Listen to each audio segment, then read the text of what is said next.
पाकिस्तान के अवाम के दिलों में अमेरिका मोहब्बत पैदा नहीं कर सकता। आज फिलिस्तीनी शहीद हो रहा है और 30,000 तक शहादतें पहुंच चुकी हैं। बारिशें होती हैं तो उनके सर छुपाने की जगह नहीं है। बच्चों की लाशें पड़ी हुई हैं। हजारों की तादाद में वो बच्चे हैं जो शीरखार थे और आने वाले वक्त में उनको ये इल्म नहीं होगा कि हम किसके औलाद। क्या ये इंसानी हुकूक नहीं है? क्या अमेरिका और मगरबी दुनिया को इस इंसानी हक का एहसास नहीं है? यहाँ वो हैवान बन चुके हैं, वहशी बन चुके हैं और इसराइल की जिंदगी है उसको सपोर्ट कर रहे हैं। किस मुंह से अमेरिका और मगरबी दुनिया आइंदा पूरी दुनिया में इंसानी हक की बात करेगा? शर्म नहीं आएगी उनको? और इस्लामी दुनिया के हुक्मरानों को भी हया करनी चाहिए।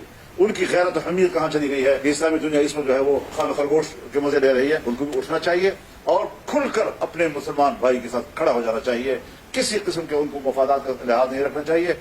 दुनिया को अल्लाह ने कायम रखना है, इज्जत अल्लाह ने देनी है, रिज़्क़ का मालिक अल्लाह है, तरक्की का मालिक अल्लाह है और अल्लाह पर एतमाद शायद मुसलमान हुक्मरानों का खत्म हो चुका है। वो सिर्फ दुनिया के हुक्मरानों को खुदाओं को जानते हैं। अमेरिका की खुदाई का इनकार कर दें और अल्लाह की खुदाई का इकरार कर दें, फलस्तीनों पर मुसीबत कम हो जाएगी। हमने तो उनको जुल्म के हवाले कर दिया, दरिंदों के मुंह में छोड़ दिया है। कोई इस्लामी दुनिया का हुक्मरान है जिसको कुछ तो हया आए, कुछ तो शर्म आए, कुछ तो अपने कलमी के हया उसके पास हो। बहुत अफसोसनाक सूरत हाल है इस वक्त कि हम सब लोग हैं इक़्तिदार की जंग तो लड़ रहे हैं, लेकिन एक मुसलमान कौम की 2-3 महीने के अंदर 30,000 तक शहादतें, ये भी तो कोई मुंह से एक घर नहीं है किसी के पास। बारिश आती है, बारिशों के अंदर उसकी माएं जो है अपने बच्चों को संभाल नहीं सकती। किसी को रहम नहीं आता उनके हालत पर। घास खा रहे हैं वो, छोटे छोटे बच्चे घास खाते हैं और उनको पॉइजनिंग हो जाती है और वो मर जाते हैं उससे। तो ये कोई हालत है दुनिया में हो रही है और हम खामोश हैं इसके ऊपर।